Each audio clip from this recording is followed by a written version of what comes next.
acres and is approved for construction of attached townhomes. The perimeter wall of the substation is set back several hundred feet from adjacent streets. As required by the zoning ordinance, the wall for the substation is set back more than 100 feet from the north and south property lines, exceeding the 50-foot buffer requirement adjacent to existing residential areas.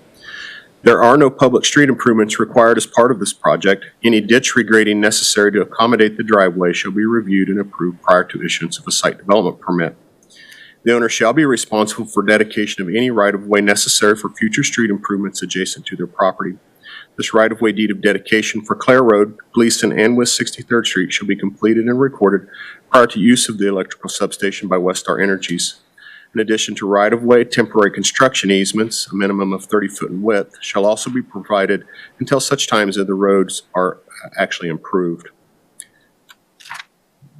Let's see if I can put a picture up for you. It shows what the perimeter is like.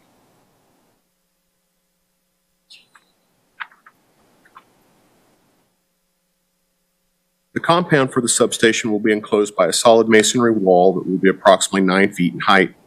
The beige precast concrete wall will be constructed with a pressed stack stone finish. This is similar to the wall that surrounds the Monticello substation at 8250 McCoy. The gate to the compound will be constructed of black steel with iron pickets. As proposed, the masonry wall is an attractive alternative as compared to chain link or solid cedar fencing that is typically used to enclose a substation. Equipment pads planned for the site will include a rectangular electrical bus and switching arrays that are 22 to 27 feet in height. Each array is outfitted with a transformer that is approximately 25 feet in height. Each array will be anchored with a steel dead-end pole. The poles will project above the security wall approximately 60 feet, which is typical for an electrical substation. Two small equipment enclosures provide service to each array. Because of the height of the security wall, these enclosures aren't visible from outside the wall. Mature stands of trees exist along property lines and other areas of the site that will not be disturbed by the project. This includes a solid tree row along the south side of the property that abuts the golf course and townhome development. Because the solid security wall is decorative and attractive, landscaping is not required around its perimeter to screen the base of the substation. This will also keep trees from growing into the electrical transmission lines that feed in and out of the substation. Additional landscaping along the west side of Gleason and the south side of West 63rd Street will be provided as part of the project. 9 ornamental trees are shown along Gleason that will enhance the view of the former Pentagon site once it is dismantled and returned to a natural native state. 12 ornamental trees are also shown along West 63rd Street. A variety of species will include redbuds, crab apples, and choke cherry trees. In terms of recommendation, staff does recommend approval of SP 18-18-06, site plan for the Westar Gleason Electric Substation to be located in the 2400 block of West 63rd Street, subject to the conditions as listed in the staff report. And that does complete our presentation. Thank you, Doug. Is the applicant present? If you come forward and state your name and address, please. Zoe Drury, Westar, Topeka, Kansas. Very fine. Do you need him to sign the book over there? Very fine. Have you read the staff report and are you in agreement with the conditions of approval? Yes. Very fine. Does the Planning Commission have any questions to the applicant or staff? Commissioner Peterson? So you are dismantling the current substation once this other is online, is that correct? Yes. And you're going to release about how many acres are you thinking are going to be re-released? Is the prior substation going to be part of that? Or Yes, it will be after remediation of the site. And one last question. Do you have an approximate of how much of that acreage, or is it all going to depend on the lines? Right now in the long-term planning of the transmission lines, we haven't got those in yet. So once those are established, then we can look at the rest of the footprint and how to divide it back up and present it back for resale. Thank you. Any other questions for applicant or staff? I have one question, that is, when you're putting it back to a natural state, then I presume you're going to use natural grasses on a part of that? Yes, Okay. we'll have landscape plans. When we get to that point, we'll have landscape plans created for it and probably city approval. City's been great to work with in this process, so, as a partner in this. As a- That restoration would not have to come back to you, but we'll work with them at the staff level. I think that they've talked about even butterfly preservation type areas in some cases. There's a variety of natural wildflowers and things that they'll put that into, of course, with the idea that it could be redeveloped someday. And so those lands might be converted to development sometime. But in the meantime, and I think Paragon's about 3 acres. It's slightly smaller than this substation would be. And that was ownership of the land would be retained by Westar until they do Correct. it, and then it would be property for sale at that That's point. correct. Thank you. Commissioner Peterson? One more question, it's just an education of mine. Is there a reason why you don't expand the existing or instead of building a new one, or is that not possible because I don't understand how these Well, work? the logistics of expanding that particular substation, it's one of the older substations we have, a lattice-based structure, and to be able to shut part of it off and do half of it and flip-flop would be more of a detriment to the community and reliability for the electric than just to build a brand new one next to it, get it all up and operational, transfer the electric to it, and then decommission the old. Any other questions? If not, thank you, and we're in commission discussion.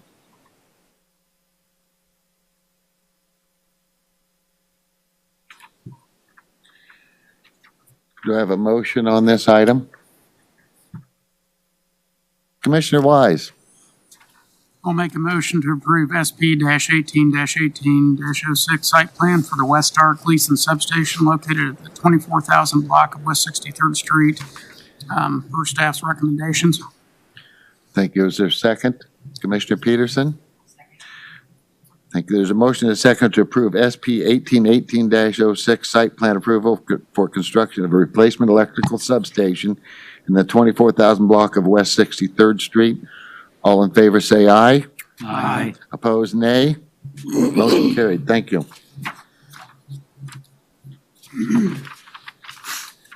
Next on the agenda is discussion item for amendments to Chapter 17-.20.015 and 17.20.060 related to R1 overlay district. Paul? Paul Chaffee, Director of Community Development.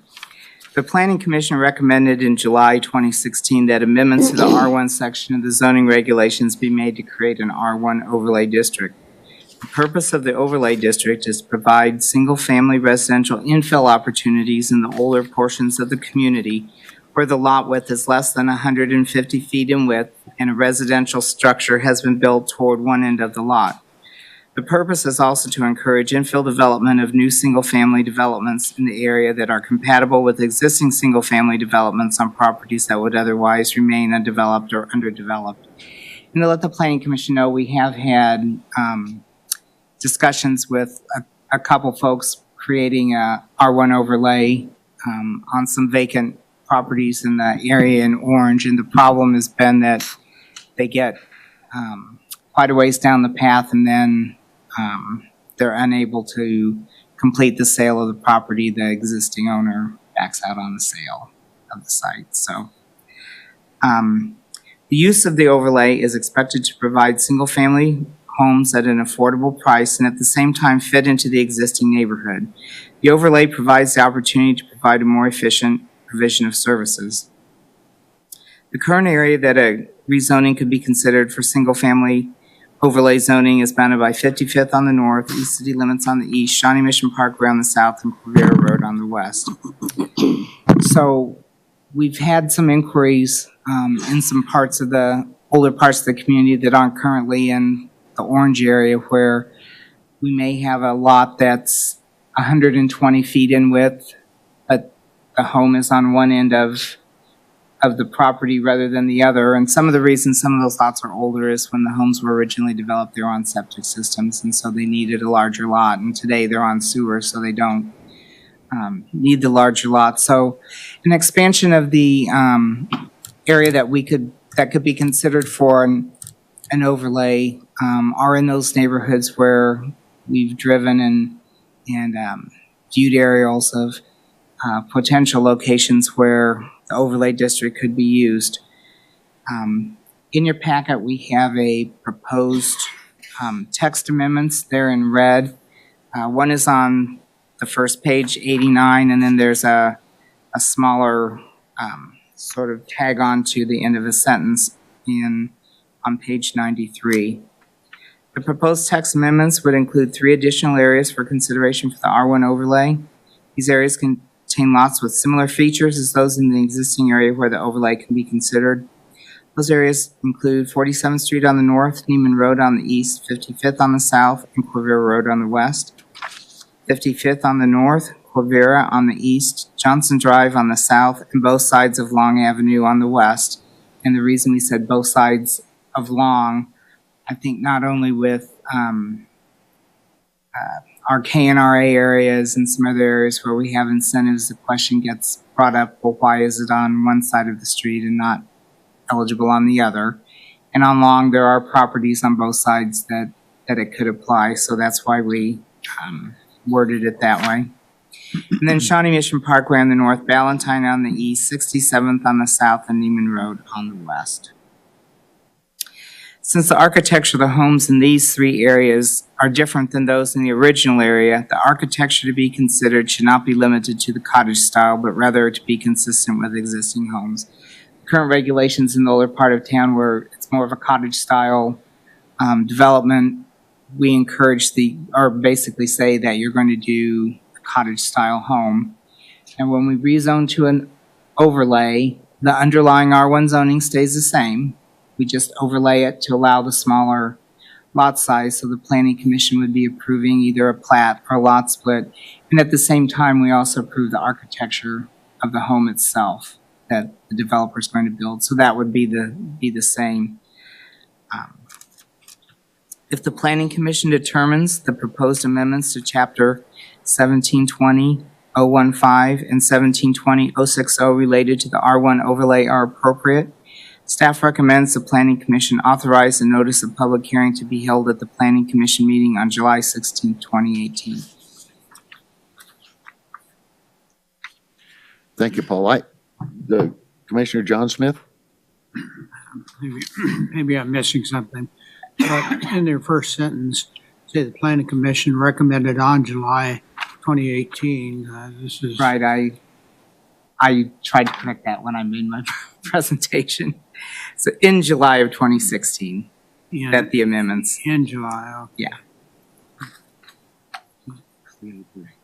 Commissioner Willoughby? Paul, the portion of Long Avenue just south of 55th Street, that it doesn't show that it includes the houses on the west side, like where Jim Carter used to live. You are correct. We will get that taken care of on the map. Thank you. Mm-hmm. I have a question, Paul. That is, we've done this kind of piecemeal, because if my memory serves me correct, we originally did just what would be the downtown Shawnee area, and then we added residential to that. Now we're adding more to it.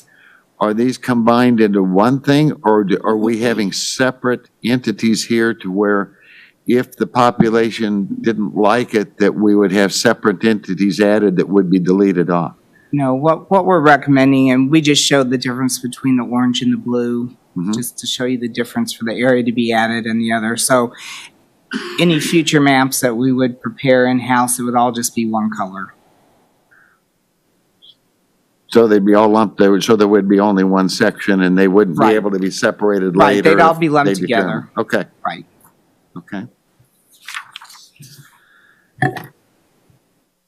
And Commissioner Peterson? Clarifying what you said earlier is that we've had inquiries, but they are not always in our previous overlay Or they've had them there as well, and now they're asking about As other well places. as, and, you know, we've got residents who see the R1 overlay in some of these areas, especially in the Monrovia area there, the western one, where the lots tend to be a little larger in size and could be split. And, you know, we have just let them know in the past that the R1 overlay is sort of limited in its scope. But certainly then when we drove around different neighborhoods to take a look, these three really stood out as being pretty similar to what we have in the orange. And I think we want to, you know, provide opportunities where individuals can,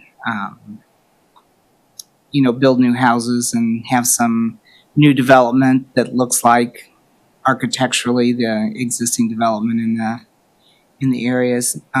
Just one other note that the southern area and the western area also are located in our KNRA areas. So there's some other financial incentives for someone who would go in and build a new structure in those two areas. Commissioner Roth? Do you know approximately how many houses could be added? Just a rough idea. I was just more curious than anything. I'm going to guess probably 45, except for this tract up here, where this may be where we see a subdivision perhaps go in as opposed to just splitting someone's lot. So I think overall we're going to have, you know, a wide range of properties that folks could consider some redevelopment or some infill development, which I think is important for this part of the community. Commissioner Peterson? Going back to something you mentioned before, that you had inquiries and then someone wanted to do this, and then I'm not trying to point fingers at No. owners or developers or Yeah. whatever. Yeah. I'm just trying to understand what is our stumbling block, because I think if there was any way we could get one of these, people would just go, wow. I think the stumbling block is when it gets down to the point for a current property owner to agree to a sale price. And that's sort of been the case that we've seen. In one case, it was that, you know, mom and dad's house is on that property, and there were several heirs. It got down to the point that some were willing to sell and some didn't want to sell because they always wanted mom and dad's house to be there, kind of thing. So, you know, and you can understand those situations. But we've had developer go as far as doing some layouts to see if it will fit. So we know it's a good district to use. It's just a matter of getting it done. Paul, there's some lots, which would be north of here, that the house sits in the front of the yard. There's all kinds of land at the back of the yard.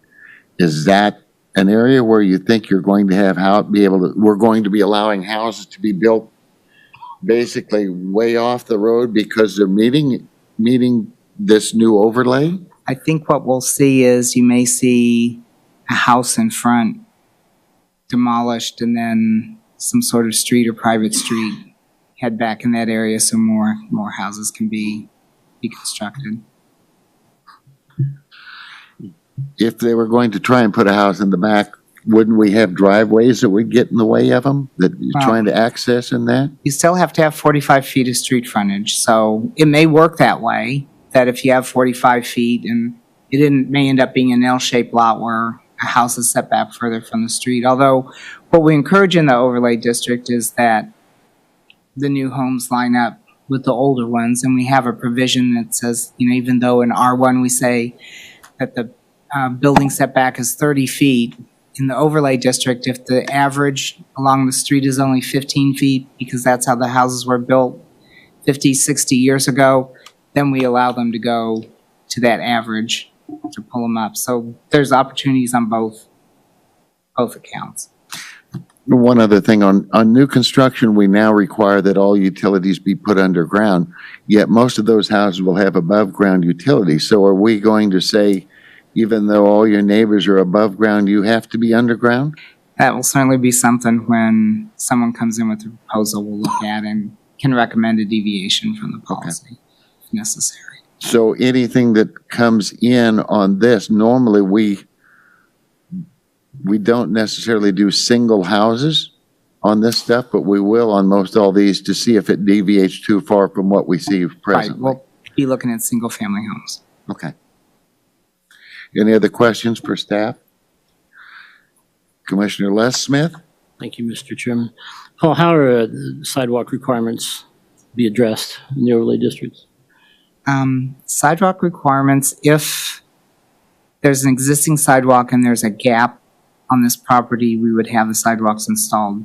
Generally speaking, most of the roads are still just section streets, so we wouldn't be looking at putting in a sidewalk across a 45-foot length of frontage. Do we have any thoughts to, however you do it in Kansas, of escrowing for that for a future installment? One of the things I always, that I'm gets, always gets one of those SE No. grins from you. One of the things that we'll talk about a little later under other business, the governing body at their last meeting did a review of the capital improvements plan. And we've taken a look at where we have gaps in sidewalks or where we have streets that have no sidewalks. And starting in 2020 and at least through 2024, which is our end of our current 5-year plan, the governing body's basically going to go in the capital improvements plan and add $300,000 a year to address those needs. So whether you're on a ditch section street or there happens to be one lot that never got developed in the subdivision, and you have sidewalks on both sides, that we can match them up. Commissioner Peterson? On that sidewalk question, I know one of the things that when we talked about this the first time, they were talking, you have this long property and you may do a driveway down one side of the property that would access 2 or 3 residences, the little cottages that go back. Are we expecting them to also do sidewalk so the person in the back isn't We would have to address that when it came in, really, just to see. depending on the depth of the lot? Right. Generally, we don't have sidewalks along driveways, but it'd be something that we would take a look at the time. Yeah, thank you.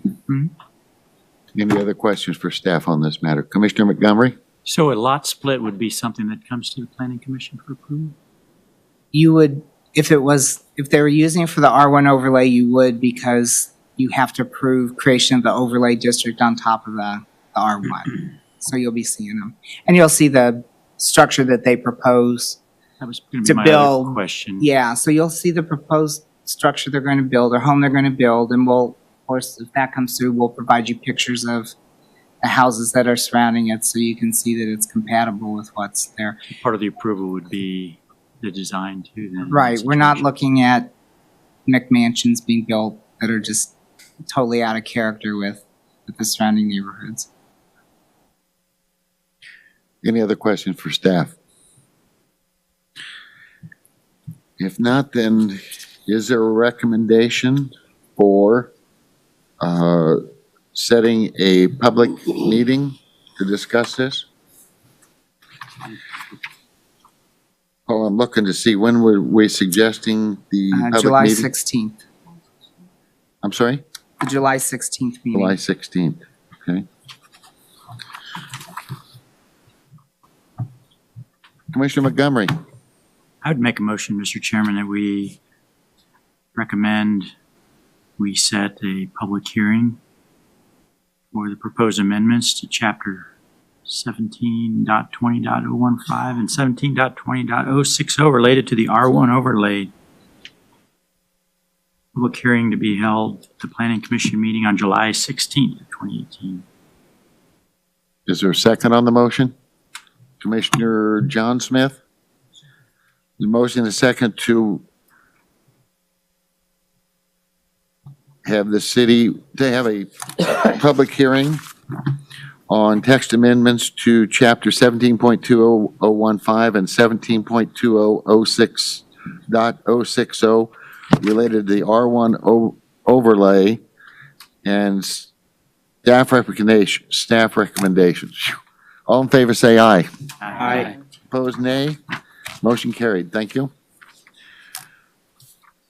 Does the staff have anything for the commission?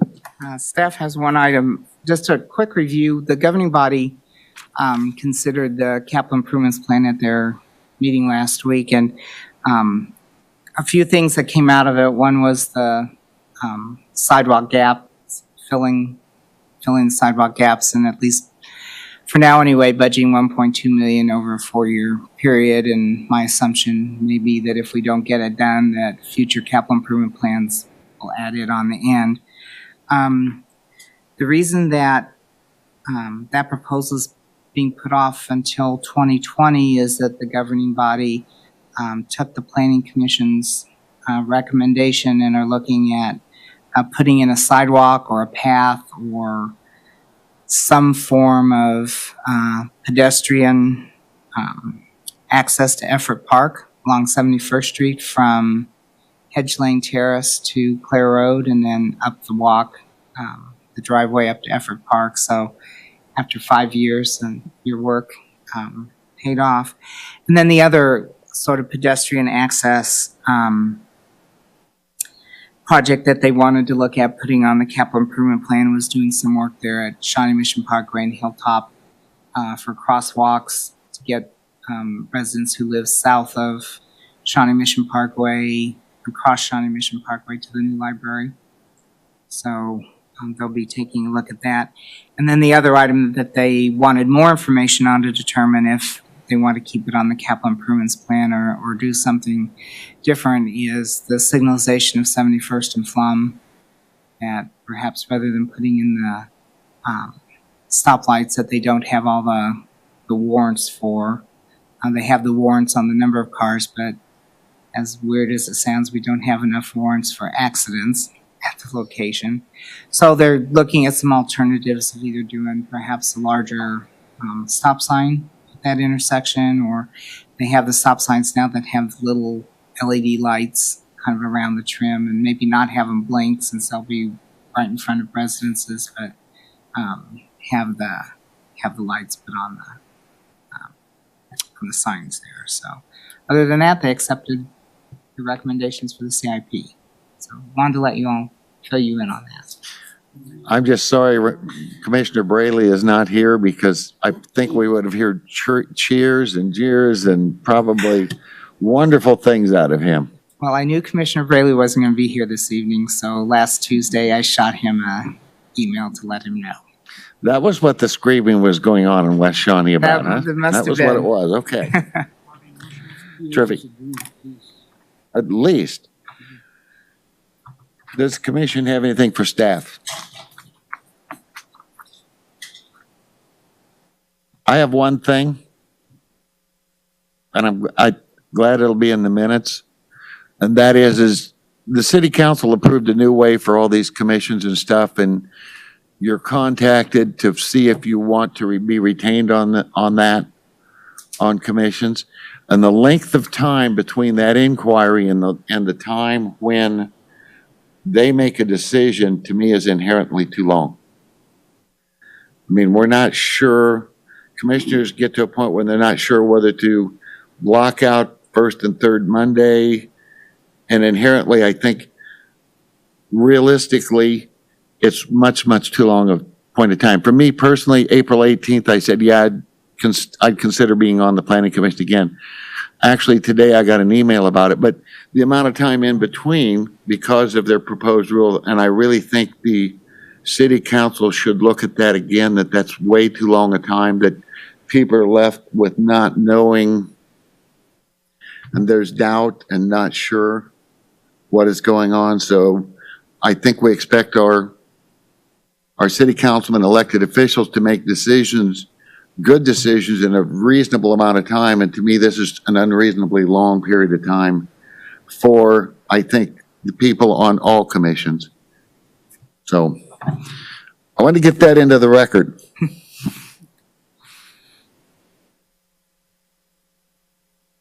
Commissioner Peterson, you got anything to say on that?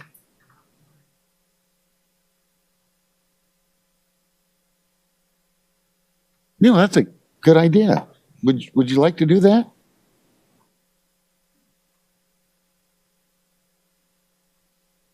Wonderful. Is there a second on this noble adventure type motion? Commissioner Wise, I'll second the motion. motion and second to adjourn. All in favor, say aye. Aye. Aye. Opposed, nay? Motion carried. Thank you. Laundry Dickens.